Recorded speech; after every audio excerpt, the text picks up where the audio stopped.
예, 오늘은 예레미야 애가 그 예레미야를 우리가 마치고 예레미야 애가 뭐 당연한 수순이겠죠. 왜냐하면 나라가 망하는 장면으로 끝났으니까 이제 포로로 잡혀간 사람들을 그 나라가 망한 모습, 폐허가 된 모습 이걸 바라보면서 애통해하는 노래를 시를 지어서 지금 하나님께서 이렇게 남겨 놓으셨네요. 그래서 예레미야 애가 이렇게 되어 있는데요. 거기 보면 Lamentations에서 이렇게 S가 붙어 있는 것은 사실은 이게 5개 애가가 한 개가 아니라 5개의 애가가 합쳐져서 만들어졌기 때문에 애가들. 근데 이제 성경책 제목이다 보니까 예레미야 애가 이렇게 들이란 말을 일단 의도적으로 생략한 것 같아요. 예, 죄송합니다.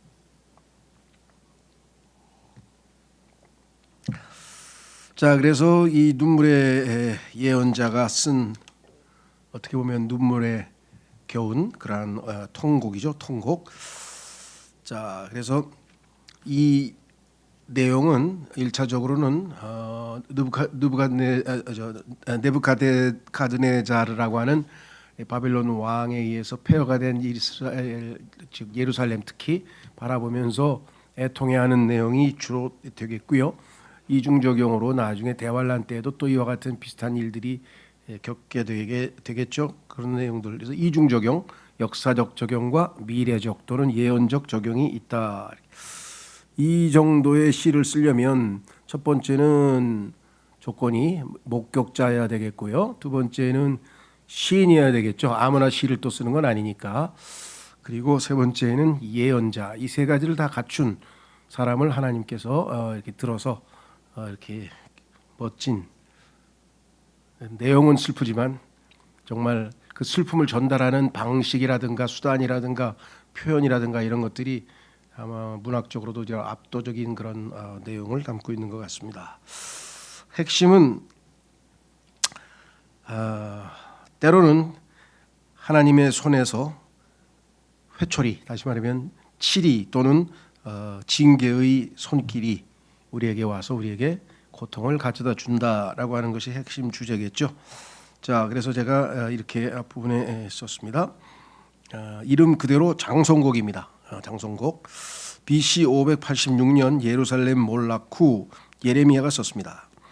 그의 부서진 마음은 하나님의 마음을 그대로 보여준다고 하겠습니다. 하나님께서는 자신의 백성에게 회초리를 대셨으나 이로 인해 마음이 아프셨습니다.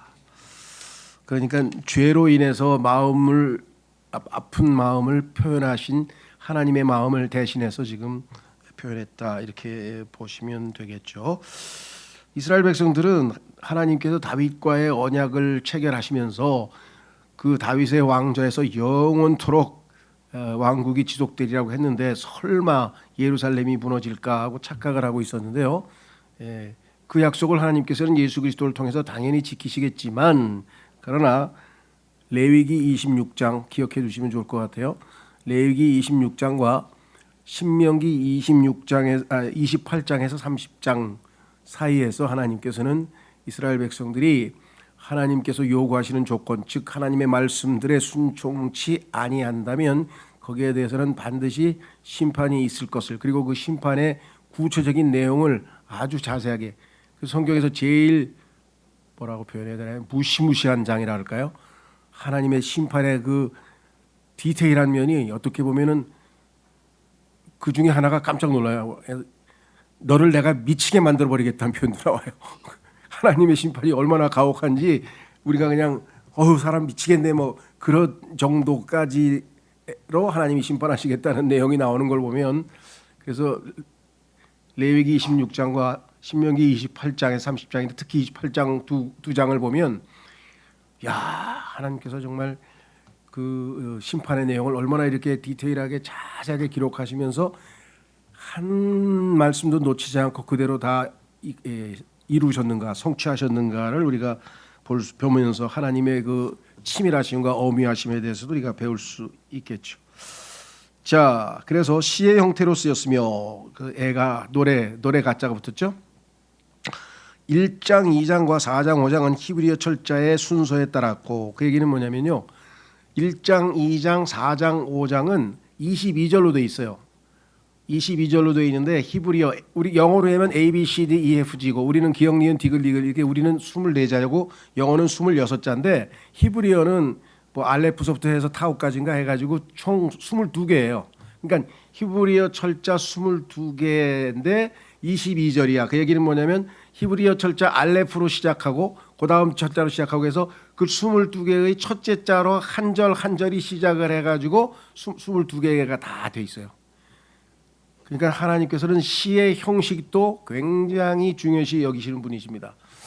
우리 그리스도인들이 요즘에는 자유분방해서 뭐 이렇게 그냥 뭐 옷차림도 그렇고 뭐 교회도 뭐 그냥 뭐 슬리퍼도 신고 댕기고 뭐 그냥 뭐 청바지 입고 댕기고 뭐 이런 것들이 지금은 뭐 크게 저기 하지 않지만 제가 그것을 탓하려는 건 아니지만 내가 옷 입는 이 복장이 예배당에 가는데 적절한 복장인지 그게 뭘 꼭 넥타이 매고 막 이렇게 하라는 건 아니고요. 또 뭐 결혼식장에 가면 결혼식장에 적절한 옷차림인지 또 장례식장에 가면 장례식장에 적절한 옷차림인지 뭐 친구들과 놀러 갈 때 그리고 하나님 그 격식과 즉 형식과 내용이 적절하게 조화를 이룰 때 아름다움이라고 하는 것을 느끼게 돼 있는데 인간이 요즘에는 격식을 아예 그냥 그건 형식이다. 그거 뭐 쓸데없이 뭐 그렇게 해가지고 차리지를 않아요. 격식을 차리지 않고 그래서 이 아름다움이 많이 참 느끼기가 좀 쉽지 않은 것 같아요. 성경에 보니까 하나님께서 얼마나 치밀하게 1장, 2장, 4장, 5장을 22절로 하고 히브리어 22개의 22개의 철자의 순서대로 한 구절이 다 그렇게 시작을 해요. 이렇게 시작하는 게 어디에 있냐면 시편이에요. 시편 119편. 시편 119편은 히브리어 22개의 철자로 알레프가 첫 번째 있다는데 알레프로 8절이 다 8절이 다 알레프로 시작해요. 그다음에 9절서부터는 두 번째. 그다음에 17절서부터는 세 번째. 이렇게 해 가지고 8절씩은 다 똑같은 철자로 시작이 돼서 그러니까 8 곱하기 22 하면 176절이 되죠. 시편 119편은 그런데 내용 핵심은 전체가 다 주제가 하나님의 말씀이에요. 그러니까 히브리어 22단어로 하나님의 모든 말씀이 기록되었단 말이죠. 구약 성경이. 그렇다면 말씀 자체를 상징적으로 하는 것이니까 얼마나 하나님께서 내용과 형식이 정확하게 일치하도록 했는가. 그렇죠? 그런 면에서 조금 아쉬운 점이 있어요. 그 얘기는 뭐냐면 이제 우리가 교회를 볼 때 얘기가 좀 나오겠습니다만은 시편은 시가다운 시적인 운율에 맞추어서 번역을 해야 되는데 이게 이제 의미를 전달하다 보니까 잘 안 돼요. 근데 영어 킹제임스 성경은 완전 리드미컬하게 번역을 했기 때문에 암송하면 자동으로 노래가 나올 정도로 원래 시편은 그 노래에 맞춰서 낭송하도록 되어 있는 거거든요. 신앙송대에 가면은 이렇게 음악에 맞춰서 하는 거 있잖아요. 그래서 바울이 아니고 다윗이 시를 읊을 때에는 항상 하프를 키면서 하프에 맞춰서 시를 하나님께 올려드렸거든요. 이런 문제도 조금 우리가 생각을 좀 해봐야 되겠다. 그 다음에 3장은 66절인데요. 22 곱하기 3이잖아요. 그러니까 3절씩 22개의 철자에 맞춰서 딱 66절로 되어 있어요. 그러니까 완벽한 형식을 갖춘 그러한 시다라는 걸 좀 염두에 주시고요. 시편 119편이 그런 형식으로 되어 있다. 자, 3장은 예레미야의 애통의 극치를 보여준과 동시에 이 가장 아주 예레미야의 마음의 고통을 드러내는 게 3장이에요. 핵심이 그래서 3장인데 이곳저곳에서 믿음과 소망을 보이기도 합니다. 거기에 약간의 믿음과 소망이 이렇게 나타나 있습니다. 죄는 비싼 대가를 부릅니다. 하나님께서는 죄를 처벌하셔야 합니다. 그럼에도 하나님의 자비는 결코 없어지지 않습니다. 바로 이것이 예레미야 애가의 핵심입니다. 그렇게 말씀드렸습니다. 자, 그래서 전체적인 개요. 예레미야 애가라고 하는 책은 대충 이런 책이다. 자, 그러면 오늘 1장으로 한번 가보겠습니다. 22절인데요. 내용은 어렵지 않습니다. 그래서 쭉 지난번처럼 읽어가면서 1절서부터 우선 11절까지 주제는 죄는 가치가 있는가? 죄는 가치가 없죠. 죄는 반드시 심판을 받아야 되겠죠. 자, 그래서 1절서부터 11절까지 제가 쭉 낭독하겠습니다. 사람들로 가득 찼던 도시가 어찌하여 외롭게 앉아 있는가? 어떻게 그녀가 과부처럼 되었는가? 민족들 가운데서 위대하였고 속주들 가운데서 공주였던 그녀가 어떻게 그녀가 조공을 바치는 신세로 전락하였는가? 그녀가 밤중에 심히 우나니 그녀의 눈물들이 그녀의 두 뺨을 타고 흐르는도다. 그녀는 자신의 모든 애인들 가운데 자신을 위로하는 자를 전혀 얻지 못하였도다. 그녀의 친구들도 모두 그녀를 배신하였으니 그들이 그녀의 원수들이 되었도다. 자, 도시입니다. 그런데 성경에서는 도시는 항상 여성으로 받아요. 그래서 지금 예루살렘이 공주로서 비유되어 있어요. 한때 인기가 높고 많은 사람들의 주목과 사랑을 받던 공주가 처참하게 비참한 모습이 되어 있는 것으로 비유했습니다. 예루살렘이 망했기 때문에. 유다는 고난 때문에 또 엄청난 노역 때문에 포로가 되어 들어갔도다. 그녀가 이교도들 가운데 거하나니 그녀가 안식을 전혀 발견하지 못하는도다. 그녀의 모든 박해자들이 협곡들 사이에서 그녀를 따라잡았도다. 엄숙한 명절들을 지키러 오는 자가 아무도 없는 까닭에 시온의 길들이 애곡하는도다. 그녀의 모든 대문들이 황량해졌도다. 그녀의 제사장들은 탄식하고 그녀의 처녀들은 고난을 당하니 그녀가 쓰라림 가운데 있도다. 그녀의 대적들은 우두머리이고 그녀의 원수들은 번영하는도다. 이는 그녀의 불법들의 허다함으로 인하여 주께서 그녀를 괴롭히셨기 때문이라. 그녀의 자녀들이 원수 앞에서 포로로 끌려갔도다. 주께서 괴롭혔다고 했습니다. 회초리를 드신 거죠. 그리하여 시온의 딸에게서 그녀의 모든 아름다움이 떠나버렸도다. 그녀의 통치자들은 초원을 찾지 못하는 수사듬들 같이 되었고 그들은 추격자 앞에서 힘없이 달아났도다. 예루살렘의 백성이 원수의 손안에 떨어지는데도 아무도 자신을 돕지 아니할 때 곧 그녀의 고난의 날들과 그녀의 비극들의 날들에 그녀에게 기쁨을 주는 모든 것들 곧 그녀가 옛날들에 지녔던 것들도 기억하였도다. 대적들도 그녀를 보았고 그녀의 안식일들을 조롱하였도다. 예루살렘이 심각하게 죄를 지었으므로 그녀가 옮겨졌도다.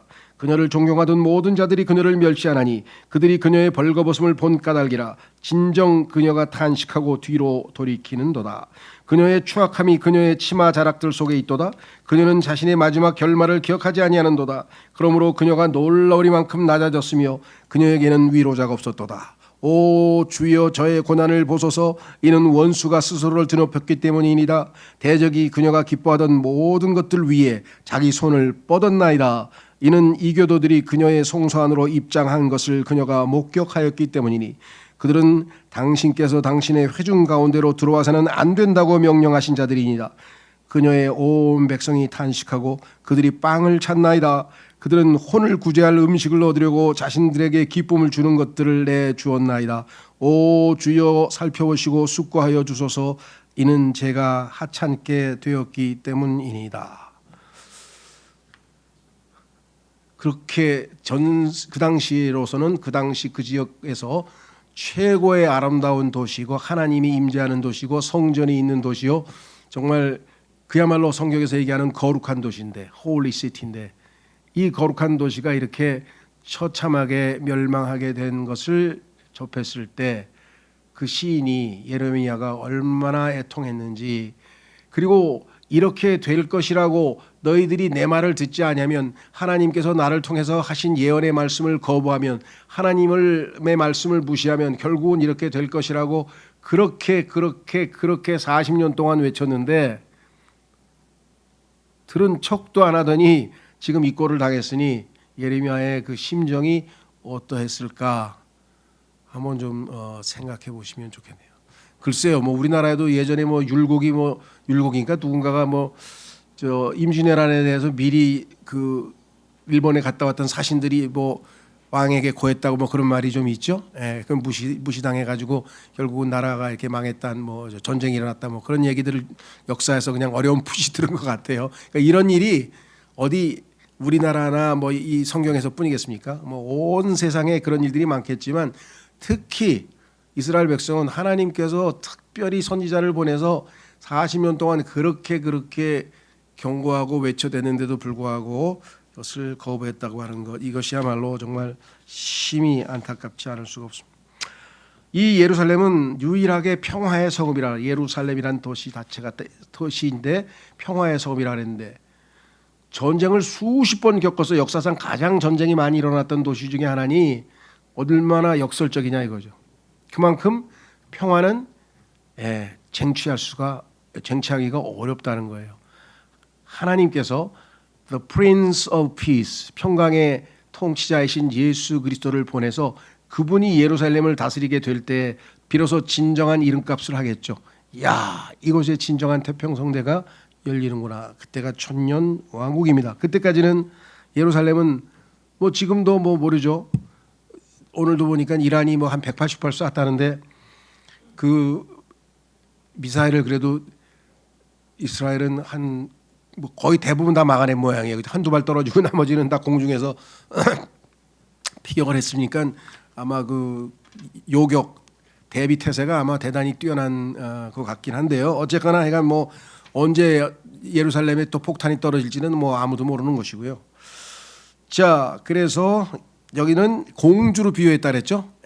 정말 그렇게 아름다운 도도했던 공주의 모습에서 이렇게 비참하게 됐고요. 그다음에 예루살렘은 시온의 딸 또는 유다의 딸, 예루살렘의 딸 뭐 다양한 이름이 붙어 있습니다. 자, 그래서 앞부분에 제가 1절서부터 11절까지는 하여간 그 하나님께서 직접 회초리를 드셨다. 그 결과 이렇게 비참하게 됐는데 그래도 호소할 분은 하나님밖에 없어서 하나님께서 돌봐주시라고 마지막에 기도하는 장면이 나오는 것을 보게 되죠. 이렇게 정리를 해볼 수 있겠습니다. 죄는 가치가 있는가? 죄는 당신을 부욕해 해준다고 약속합니다. 그렇죠? 그래서 죄를 짓는 순간은 즐겁고 기쁘죠. 재밌죠. 재밌지 않으면 죄를 짓겠습니까? 모세도 일시적으로 쾌락을 주는 죄를 잠시 즐겼다고 히브리서 11장에 나오죠. 하지만 결국은 하나님께서 당신에게 준 좋은 것들을 앗아갑니다. 그러나 결과적으로 보자면 하나님이 주신 모든 축복들을 앗아가게 되죠. 예루살렘은 한때 인기 있는 공주였으나 지금은 노예 신세가 된 외로운 과부에 불과합니다. 영광을 누렸으나 그 찬란함은 사라졌습니다. 그저 추억만 남았군요. 옛 생각을 해봐야 고통만 커집니다. 과거에 왕년에 뭐 이거 얘기해봐야 지금 얼마나 더 비참해지겠습니까? 이들은 주님께서 주신 순종의 멍에를 거절했으나 하나님께서 순종하는 것이 어쩌면 멍에였을 수도 있어요. 힘들 수 있죠. 우리도 예수님이 말씀하셨죠. 너희는 나의 멍에를 메고 내게 와서 배우라. 십자가, 멍에 이것이 부담이 됐을 수도 있어요. 그러나 그것을 거부하면 어떤 일이 벌어지는가? 여기 나와 있죠. 지금은 원수의 멍에를 메고 있습니다. 예수 그리스도의 멍에는 쉽고 짐은 가볍다 그랬는데 원수의 멍에는 무겁고 짐은 그렇죠? 무겁고 원수의 멍에는 어렵습니다. 힘듭니다. 그러니까 불순종을 하는 대가치고는 너무나 큰 대가를 치르게 된 것을 이번에 아마 직접 뼈저리게 체험을 하고 있는 모습을 우리가 확인해 볼 수가 있습니다. 자, 두 번째로 가면은요. 이러한 정도가 되면 누군가가 위로를 해줘야 될 거 아니에요. 그렇죠? 비참하게 됐는데 친구들이라도 찾아와서 욥처럼 와서 아이고 안 됐다 하면서 뭔가 이 위로를 좀 해줘야 되는데 예루살렘이 한참 떠서 존경을 받고 다 이렇게 찬양의 대상이었을 때는 뭐 서로 와가지고 그냥 뭐 찬송을 하고 뭐 칭송을 하고 막 그러던 자들이 이제 아주 냉소를 하면서 조롱을 하면서 쳐다도 안 보는 그러한 꼴이 되었습니다. 뭐 그런 일들 많죠. 우리 인생에서도 그냥 이렇게 딱 떠올라가지고 막 아주 그냥 권력도 자랑하고 막 모두 막 의시되고 하다가 한번 쫙 망해버리니까 그 다음에는 뭐 아무도 안 찾아오잖아요. 그 똑같은 거예요. 12절서부터 보겠습니다. 너희 지나가는 모든 이여. 이 사람들이 원래는 와서 위로해 줄 사람인데 그냥 지나가 버려.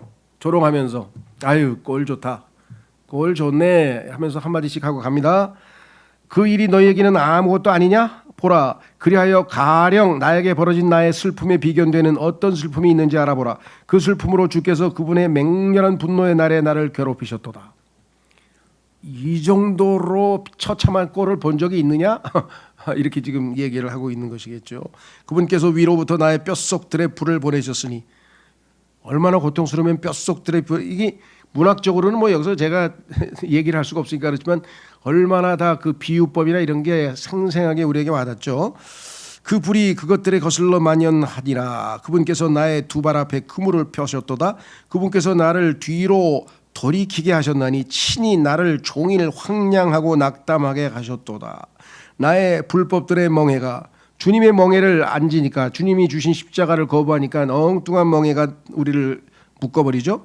그분의 손에 의하여 묶였도다. 그것들이 둥글게 휘감겨 나의 목 위에 올려줬도다. 그분께서 나의 힘을 쇠하게 하셨으며 주께서 그들의 손 안에 나를 넘겨주셨으니 내가 그들을 박차고 능히 일어날 수 없도다. 힘이 없잖아요 지금.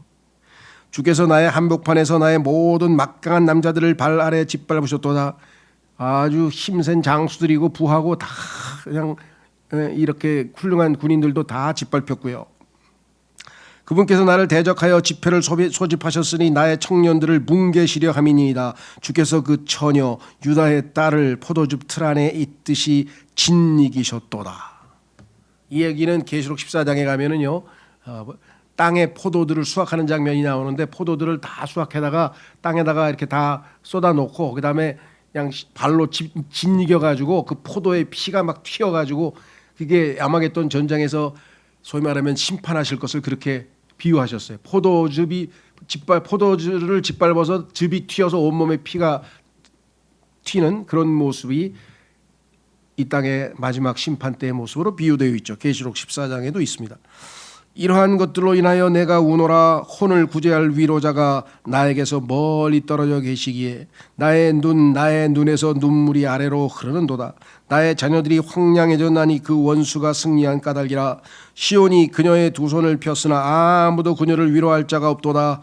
주께서 야곱에 관하여 명령하시어 그의 대적들이 그의 주위에 있도록 하셨도다. 예루살렘이 그들 가운데서 마치 생리 중인 여자와 같도다. 성경에 보면은 하여간 다양한 종류의 비유가 있는데 너무나 디테일하고 생생한 그런 비유들도 이렇게 나와 있습니다. 자, 그러니까 위로를 해줄 사람 하나 없이, 그렇죠? 이런 처지에 놓였다. 그래서 제목이 누군가가 돌보고 있는가? 아무도 안 돌보고 있어요. 아무도 돌보질 않아요 지금. 그래서 이렇게 정리를 해볼 수가 있습니다. 이스라엘 백성을 위로하는 사람은 아무도 없습니다. 지금 우리가 읽었듯이만 아무도 없습니다. 폐허의 모습을 지켜본 자들마저도 이들에게 아무런 관심을 보이지 않습니다. 아주 나라가 망하는 모습을 목격한 사람들도 많이 있는데 그 목격한 자들마저도 그 처참함에 아이고 안 됐네 한마디라도 할 것 같은데 위로가 없어요. 반면에 한때 이들을 칭송하던 옛 친구들도 이제는 원수가 되어 이들을 비웃고 있습니다. 특히 주변에 있는 그 이스라엘이 의지하려고 했던 나라가 시리아하고 아시리아하고 그다음에 이집트였는데요. 아시리아, 이집트가 새로운 강력한 제국인 바벨론에 의해서 다 모조리 패퇴당하고 의존하려고 했던 친구들 도움을 받고 싶었던 그러한 나라들이 다 멸망하게 된 것을 보게 됐습니다. 자기들이 판단할 때는 강력한 아시리아 제국과 이집트 제국의 힘으로 바벨론을 제압할 수 있으리라고 생각했는지 모르지만 뭐 전략적으로 봤을 때 인간적으로 장수들이 전력 분석을 하면 그리 가능했다고 생각할지 모르지만 하나님께서는 성경에 써 있잖아요. 바벨론을 하나님의 회초리로 사용하시기로 결정을 내리셨는데 그 결정에 어긋나서 일어날 일이 있겠습니까? 하나님이 정하신 대로 모든 일은 이루어질 수밖에 없는 것이죠. 자, 그래서 심지어 주님마저도 그분의 백성에게는 원수처럼 보입니다. 죄를 부추기던 자들은 당신의 죄로 인해 고통을 당할 때 당신을 조롱할 뿐입니다. 여러분도 신앙생활에서 함께 죄를 즐기던 자들, 한때 자기에게 도움도 받고 막 서로 신나서 같이 어울리던 자들도 우리가 처참한 꼴이 되면 조롱하고 떠나지 우리를 위로하고 뭐 도와주고 그런 건 없습니다. 이스라엘도 똑같은 것을 지금 당했는데요. 신앙생활 할 때도 마찬가지고 인생살이 할 때도 마찬가지고 그렇죠. 자, 그래서 이제 아주 위로자도 없는 그러한 모습으로 하나님께서 잘 묘사를 하셨네요. 자, 그 다음에 이제 18절서부터 나머지 부분은 일종의 기도문이라고 할 수 있는데요. 기도문. 1장, 2장, 4장, 5장 전부 다 그 끝부분에 가면은 기도가 나와요. 그럴 수밖에 없겠죠. 이런 상황에서 누구에게 뭘 호소하겠습니까? 하나님께 마음을 털어놓는 수밖에 없고요.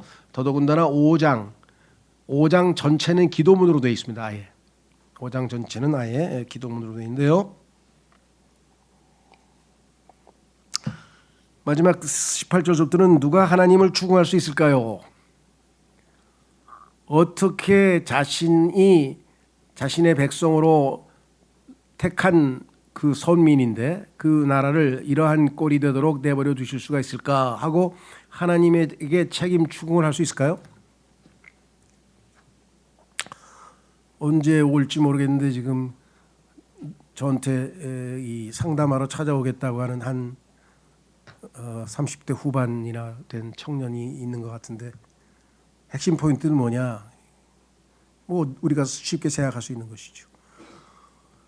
예를 들면 지금 러시아 우크라이나 전쟁에서 수없이 많은 죄 없는 어린아이들이 죽어가고 있습니다. 그렇죠. 뭐 어른들은 20년 30년 죄를 졌으니까 대가를 치르라고 치고 뭐 애기들 5살 3살 뭐 이런 애들이 그냥 그 병원 폭격 맞아가지고 다 죽어가고 팔레스타인도 그렇고 가자도 그렇고 지금 뭐 다 그러잖아요. 근데 이러한 무고한 자들을 죽도록 내버려두는 하나님이 정말 선하신 하나님 맞냐? 기독교인 너희들은 반나 좋으신 하나님, 선하신 하나님 그런데 이게 왜 선하신 하나님이야? 두 번째, 이런 전쟁도 하나 못 막는 하나님이 전능하신 분 맞냐? 여기에 대해서 여러분들 뭐라고 답변하시겠어요? 엄마가 아들이 그렇게 엄마 신앙 좋아봐야 지금 엄마 꼴이 이게 뭐야 하고 이제 뭐라 그러니까 답변을 할 수 없는데 아들이 하도 이제 뭐라 그러니까 한번 보내도 되겠냐 그래서 아예 본인이 올 수만 있으면 오고 싶으면 언제든지 오십시오. 근데 올지 안 올지 난 잘 모르겠습니다. 그러면서 얘기를 했는데요. 이거는 영원히 풀리지 않는 수수께끼예요. 예수 그리스도께서 십자가에서 처참하게 죽으러 오셨다고 하는 그 사실을 제대로 이해하지 않고서는 풀릴 수 없는 겁니다. 그렇죠? 예. 예수님은 성경에 보니까 슬픔의 사람이요 고통에 익숙하신 분이라 평생을 바울도 그랬고 예수님도 그렇고 고통에 익숙하게 살았던 분이시잖아요. 그렇죠? 예. 자, 그래서 여기서 뭐 그 얘기를 다 얘기할 수는 없지만 제일 그 신앙적으로 끝까지 거부하면서 하나님을 막 끝까지 막 원망하면서 이런 분들의 논리는 두 가지예요. 항상 성경에 보면 하나님은 전능하시고 하나님은 선하신데 그런 하나님을 눈을 씻고 봐서 없더라. 둘 중에 하나야. 전능하긴 해. 근데 선하진 않아. 악마야 악마. 이 세상을 이꼴로 내버려뒀으니까. 전능한데 전쟁을 안 맞고 내버려뒀으니까 악마야. 아니면 착하긴 해. 선하긴 해. 근데 능력이 없으시네. 전쟁도 못 막으시고. 이렇게 논리를 전개해요. 예. 그래서 프랑스의 시인인 보들레르라고 하는 시인이 이런 하나님을 조롱하기 위해서 썼는지 모르겠는데 시집 이름이 악의 꽃이에요. 악의 꽃. 그러니까 여러분들도 아마 머리로 이성적으로 이렇게 답변하려고 하면 답을 찾기가 쉽지 않을 거예요. 그래서 이 문제에 대해서는 그리스도인이 지혜롭게 성경적으로 또 잘 답변을 하셔야 되겠는데요. 자, 그래서 아마 아이고 하나님도 너무하시네. 자기가 선민으로 해서 뽑아가지고 이집트에서 그냥 막 독수리 날개에다가 그냥 이렇게 해가지고 데리고 와가지고 이렇게 그렇잖아요, 그죠? 평생 예수님을 믿고 그냥 새벽기도만 하고 주님만 아주 그냥 헌신하고 막 헌금도 많이 하고 그러고 살았는데 그냥 이렇게 비참하게 이렇게 돼가지고 죽어가는데 뭔 하나님이 계십니까? 뭐 이렇게 얘기하면 뭐라고 답변하시겠어요? 그렇죠? 예. 바울도 마찬가지잖아요. 아니 최고의 그리스도인이 자서전을 보니까 그냥 저기 39대씩 뭐 5번 얻어맞고 뭘 어떡하고 하면서 만나 고생한 얘기만 잔뜩 써 있잖아. 나중에 하늘나라에 가보니까 그게 다 훈장이었어. 그게 훈장이라는 사실을 알면 견딜 수 있죠. 근데 그걸 모르는 사람은 왜 그런 하나님을 믿느냐고 이해가 안 가는 거죠. 자, 그래서 여기 지금 하나님이 과연 의로우신가에 대해서 선언합니다. 하나님은 의로우시다 이게. 자신이 말씀하신 대로 심판하셨다 이거. 심판하시겠다 그랬으니까. 18절 주께서 의로우시도다. 이는 내가 그분의 명령을 대적하여 반역하였기 때문이라. 인정을 하잖아요. 온 백성아 내가 너희에게 간구하노니 듣고 나의 슬픔을 보라. 나의 처녀들과 나의 청년들이 포로로 끌려갔도다. 우리나라의 희망인 저 청년들, 저 그 젊은이들이 다 포로로 끌려가서 비참하게 됐으니 이 나라의 앞날이 어떻게 되겠느냐 하고 지금 이러고 있는 거죠. 내가 나의 애인들을 불렀으나 그들은 나를 속였도다. 애인들은 동맹 국가예요. 지금을 치면 뭐 이스라엘도 모르겠어요. 지금 어느 나라가 동맹 국가인지 모르겠는데 주변에 사우디아라비아하고도 아마 그 이렇게 조약을 체결한 걸로 알고 있고요. 이집트하고도 체결했고요. 하여간 그렇게 해서 어떻게든지 친구들과 동맹들을 많이 만들어 놓으려고 했는데 성경에 보면 하나님께서 그런 자들하고 연맹하지 말고 이렇게 조약 체결하지 말라고 또 명령을 해놓으셨는데 이스라엘은 성경을 글쎄요, 랍비들도 모르는 건지 하여간 그 성경대로는 절대로 안 하고 있어요 지금. 자, 그러니까 뭐 미래가 어떻게 보이는지는 뻔히 내다 보이죠. 내가 나의 애인들을 불렀으나 그들은 나를 속였도다. 나의 제사장들과 나의 장로들이 자신들의 혼들을 구제하려고 그들의 음식을 찾는 동안 그들이 도시 안에서 숨을 거뒀더라. 먹을 것 찾다가 종교 지도자들이고 정치 지도자들이고 다 죽었다 이 말. 오 주여 보소서. 이 꼴을 보면서 기도합니다. 주여 보소서. 여기서 정말 중요한 단어는 오예요. 오. 오가 빠지면 안 되죠. 얼마나 이 오라는 단어 한 단어 속에 많은 것이 들어있는가 한번 생각해 보세요. 온갖 상념이 쫙 흘러갈 거예요.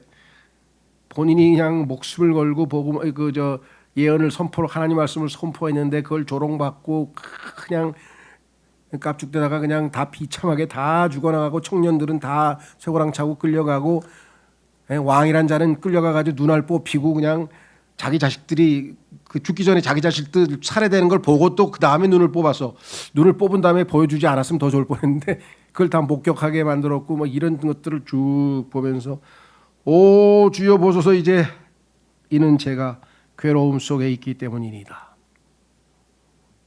그렇죠? 예. 저의 심정이 괴로우니 제 마음이 제 속에서 뒤집어졌나이다. 우리말하고 좀 비슷하네. 아유 저놈이 그냥 나를 속을 뒤집네 그냥. 우리나라 사람들도 걸핏하면 속 뒤집는다는 소리 하는데 하나님 예레미야도 속이 지금 뒤집어진다 그랬네. 이는 제가 심각하게 반역하였기 때문이니다. 밖에서는 칼이 사랑하는 이를 앗아가고 가정에서는 사망 같은 것이 있나이다. 제가 탄식하는 것을 그들이 들었는데 저를 위로하는 자가 아무도 없나이다. 저의 모든 원수들이 저의 공경에 관하여 들었더니 그들이 당신께서 그것을 행하신 것을 반가워하나이다. 하나님께서 자기 백성을 채찍질하신 것을 아주 기뻐하고 있습니다. 당신께서 부르신 그날을 친히 가져오시려니 그들이 저처럼 되리이다. 엄청난 예언을 했네요. 바빌론의 죄가 여러 가지가 있는데 그 중에서는 회초리로 하나님께서 예를 들면 10대를 때리라 그랬는데 20대를 때려쳤어. 그것도 하나님께서 뭐예요? 과하구나. 그래가지고 그걸로 벌 받는 게 지금 바벨론이에요. 그래서 하나님의 백성을 너무 심하게 괴롭혀가지고 하나님이 정하신 한계를 넘어갔어요. 그래서 이들이 멸망받을 것을 또 하나님이 예언을 주신 거예요. 그래서 뭐라고 써 있습니까? 당신께서 부르신 그날을 친히 가져오리니 이 바벨론을 심판하시는 그날 계시록 17장 18장에 나오죠. 그들이 저처럼 되리이다. 그들의 모든 사악함이 당신 앞으로 나오게 하소서. 그리하여 당신께서 저의 모든 불법들로 인하여 저에게 행하신 것 같이 그들에게 행하소서. 이는 저의 탄식들이 많고 저의 마음이 낙담하기 때문이니이다. 그래도 이들에게도 하나님의 백성을 괴롭힌 것에 대해서 지나치게 하나님이 주신 역할을 넘어서게 되면은 그러면 안 되죠. 제일 뭐라 그럴까요? 이스라엘 그 역사 중에서 이렇게 우리에게 기억되고 또 억울한 그게 누구냐면 평생을 하나님을 신실하게 섬겼던 하나님의 종 모세가 단 한 번의 실수로 하나님이 주시겠다고 하는 가나안 땅을 들어가 보지 못하고 요단강을 건너서 가나안 땅에 들어가 보지도 못한 채 죽게 된 사건이죠. 그렇죠? 예. 근데 잘못한 거 딱 하나야. 반석에게 말로 하라 그랬는데 백성들이 하도 말을 안 들으니까 성질이 나가지고 2번을 내리쳐 버렸어요. 그냥 반석을. 근데 거기서 물이 나오긴 나왔는데 하나님께서 네가 지금 나의 거룩함을 손상시켰구나. 하나님께서는 말로만 하라 그랬잖아요. 왜? 지난번 한 번 내리쳤잖아. 그러면 예수 그리스도는 단번은 한 번 죽는 거죠. 단번 속죄라고 우리가 보통 얘기하는 한 번으로 영원히 모든 문제를 해결하셨어요. 그럼 지난번 한 번 맞았어. 그러면 이번에는 뭐예요? 예수님을 또 죽이면 안 되지. 이번에는 예수님께 기도해야지. 부활하신 예수님께 가서 말씀을 드려서 그랬어야 되는데 하나님의 어마어마한 영적 진리의 모형을 망가뜨린 거예요. 우리가 생각할 때는 그거 하나 가지고 그냥 평생 들어가 보고 싶어가지고 그냥 목을 내놓고 기다리는데 거기서 딱 죽여버리시는 하나님께서 우리가 생각할 때는 이 납득이 안 가지만요. 하나님 보시기에는 어마어마한 진리 예수 그리스도의 단번 속죄와 부활하신 예수 그리스도께서 우리를 이제 기도로 중보하고 우리가 나아가는 그러한 예표를 완전히 망가뜨린 책임을 모세가 지게 된 것이겠죠. 자, 그래서 여기 지금 이렇게 정리를 했습니다. 누가 하나님을 추궁할 수 있을까요? 주님은 의로우십니다. 하나님은 추궁의 대상이 아닙니다. 백성은 반역했습니다. 자기도 인정했죠. 자, 예레미야는 그들에게 경고했습니다.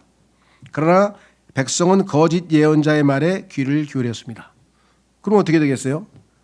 심판이 있겠죠. 따라서 하나님은 거룩하시며 죄는 마땅히 심판되어야 합니다. 그래서 하나님은 자기 자신의 아들도 우리 모두의 죄를 짊어지고 우리를 대신해서 하나님 아버지 앞에 속죄양으로 섰기 때문에 결국은 아들을 죽이셔야만 했죠. 아들을 죽이시지 않으면 하나님의 의로우심이 성립될 수가 없어요. 아들은 봐줬으니까 그건 안 되죠. 그래서 아들은 반드시 죽으셨어야만 했습니다. 아들은 처참하게 나의 아버지 어찌하여 나를 버리셨나이까 그렇게 울부짖으실 수밖에 없죠. 나중에 모르겠어요. 이제 끝날 때쯤 기회가 되면은 예수님과 예레미야를 비교하면은 한 7, 8가지의 공통점이 있어요. 그래서 예레미야도 예수 그리스도를 어느 정도 대변하고 있다. 그게 우리가 좀 살펴볼 수 있죠. 예수님께서 말씀하셨죠. 너희가 성경을 찾아보거니와 성경을 찾아봐라. 참 열심히 찾는구나. 그런데 성경은 나에 대하여 증언한다. 예레미야에서도 서에서도 우리가 예수님을 발견해야 되고 제일 예수 그리스도와 비슷한 인생을 산 사람은 성경에서 요셉이라 그랬죠. 요셉의 인생을 읽으면서 여러분이 표시를 쭉 해보세요. 예수님의 뭐하고 비슷하다. 예수님의 뭐하고 비슷하다. 제일 많이 찾아낸 사람이 152가지를 찾아내. 152가지를 찾아냈는데 디테일하게 가면은 그래서 성경은 나에 대해서 증언하는 것이다. 자, 그래서 오늘 우리는 예레미야 예가를 통해서 정말 애통해하는 이스라엘 민족, 그러나 실은 죄를 심판하시는 하나님의 마음을 대변하는 예레미야의 음성을 우리가 오늘 들었습니다. 오늘 이 시간 이 말씀을 듣고 우리가 어떻게 우리 삶에 적용할 것인지 한번 이 시간 잠깐 기도하겠습니다. 다 같이 기도하겠습니다.